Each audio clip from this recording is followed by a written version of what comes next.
Hey everyone, let's just dive right into this. Welcome to today's explainer, where we're going to cut straight through the absolute noise of recent AI literature. Look, if you've been following the open weight vision language model space, VLMs for short, between 2024 and today, you know it feels like this incredibly dense, overwhelming forest of ablation tables. It seems like every single week there's a new model, a new architecture, and some grand new claim about what makes it the absolute best. But what actually matters when you're building a VLM? Well, that is exactly what we are going to definitively answer today. We're going to sift through all that massive research to find the actual, proven recipes for success. And we really need to get this right, because 5 million, that is a number you absolutely cannot afford to ignore. 5 million. That's the staggering amount of GPU hours you might literally waste if you turn the wrong design knob when building your VLM. You see, most of the gap between a good model and a state-of-the-art model isn't some magical new architecture. Choosing the wrong starting point is just an incredibly expensive mistake. Knowing exactly which knob to turn first when your model is underperforming, that's the difference between a massive breakthrough and a 5 million GPU hour failure. So to make sure you never waste those precious GPU hours, here is our roadmap. We'll start with the costly VLM mistake, map out the 5-axis design space, and then do some serious myth-busting on connectors. After that, we'll dive into why human data wins, review the prismatic control test, and finally wrap up with the definitive 2026 VLM blueprint. All right, Section 1, the costly VLM mistake. Today, there are hundreds of open-weight VLMs out there, but getting lost in minor architectural tweaks is exactly where teams bleed resources. You know, the industry kind of figured this out in phases. Back in 2023, the baseline wave, think models like Lava 1.5 and Mini GPT-4, they ran on pretty simple caption pair pre-training. They were good baselines, sure, but they topped out around a 35% score on the MMU benchmark. Then came 2024. This was the era of exhaustive ablations. Papers like Apple's MM1, Allen AI's Molmo, and IDFix2 ran these massive, supercompute-heavy tests on every possible variable. They basically did the insanely expensive trial and error so we don't have to. And that perfectly leads us to today, where a really clear consensus and default recipes have finally emerged. Now, you're going to hear me use the word ablation quite a bit today, so let's lock in exactly what that means. An ablation is really just training multiple runs that differ in exactly one design space axis while holding absolutely everything else constant. It's the ultimate scientific method for machine learning. We aren't just randomly turning knobs here. It's a controlled test to isolate exactly what is driving performance. This rigorous method is the total bedrock of all the evidence we're sharing today. Moving on to Section 2, the 5-axis design space. Because before we can really tear down the machine to see what works, we need a solid mental map of its components. So the IDFix2 paper formalized this foundation beautifully into 5 distinct steps. Think of it like building a brain.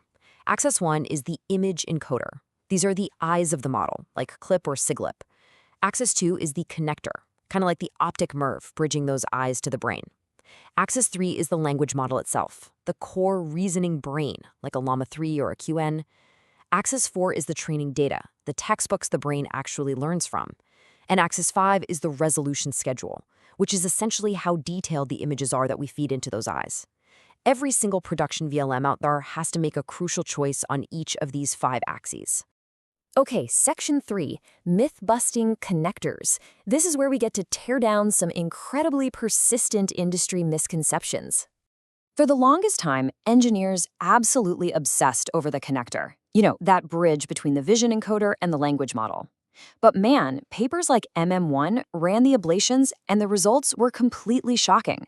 Swapping your image encoder from an older clip to a newer siglip, that added over 3 points to the MMU score.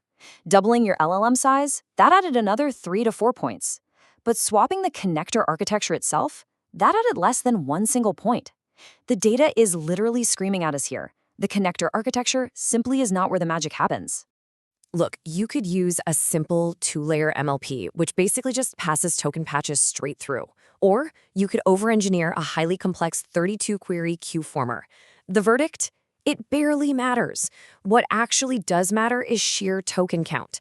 A Q-former limits your tokens to about 32 or 64. That saves compute, sure, but it is notoriously terrible for things like reading text in an image like OCR. It's kind of like trying to read a giant billboard through a tiny peephole. An MLP, on the other hand, emits all the patch tokens, hitting that sweet spot of 576 to 1024 tokens. So the absolute crucial takeaway here is this. Your connector choice is a compute cost decision based on your token budget. It is not a fundamental model quality decision. We really need to stop over-engineering it. Section 4, Why Human Data Wins. We've talked architecture, but now we really need to pivot and talk about the absolute supremacy of training data. In the VLM world, there has been this massive temptation to just use GPT-4v to generate synthetic training data. I mean, it makes sense, right? It's fast, it's super convenient, and we call it distillation. But as papers like Mulmo and Pixmo revealed, it comes with a catch: inherited hallucinations. On the flip side, we have detailed human captions. Allen AI literally had human annotators spend 1 to 3 minutes doing dense speech-to-text descriptions of images. The result is wild. These human captions contain 5 to 10 times more actual information per image than standard web text. And the best part? They remain entirely factually grounded.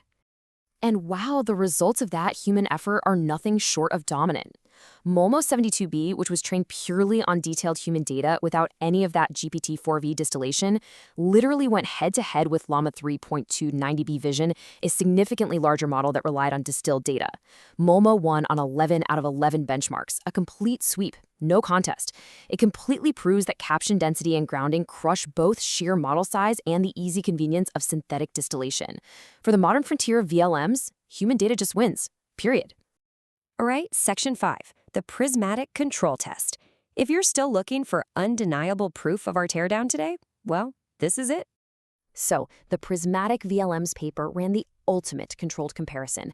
They kept the LLM the same, the instruction data the same, the evaluation the same. They literally only varied one axis at a time across 27 different recipes. The mathematical breakdown of what actually drives performance variance is just staggering. A massive 60% of the variance is dictated simply by the per-image visual token count. 20% is your choice of image encoder. 15% is a mix of your data, your schedule, and the learning rate. And a measly 5% is the connector architecture. This completely shatters the illusion of the connector's importance. If you want a better model, give it a better vision encoder and feed the brain more visual tokens. It really is that simple. And finally, Section 6, the 2026 VLM Blueprint. This is the grand finale, the highly actionable payoff that you've been waiting for. But before we reveal the exact recipe, consider this core truth. A 7B VLM cannot substitute for a 70B VLM through clever connector design. You see, the LLM, the language model at the core of your VLM, sets the absolute ceiling for multimodal reasoning. If your language brain is small, the best visual encoder in the world can really only feed it information. It cannot reason for it. This is exactly why massive models like QN2.5VL72B absolutely crush complex benchmarks. The LLM size sets the ceiling. Always. Oh, and we also need to quickly address our fifth axis, the resolution schedule. The ablations give us 3 really clear truths here. First, flat resolution training just plateaus. If you use dynamic ramping, starting low resolution and pushing it to high resolution during training, the model actually trains faster and ends up with a higher final score. Second, if your task requires reading text, like OCR, higher resolution is just non-negotiable. And third, if you just need general scene understanding, honestly, you're much better off trading resolution away just to get more tokens at a lower resolution. So based on everything we have just covered, here it is. This is the definitive evidence-based recipe that stops engineers from reinventing the wheel. For your encoder, use SIGLIP 2SO400M/14. If you need dense segmentation, go ahead and concatenate it with Dino v2. For the connector, keep it simple. Just use a 2-layer MLP. Skip the QFarmer completely unless you have severe token limits. For your LLM brain, choose Qwen 2.5, Llama 3.1, or Gemma 2.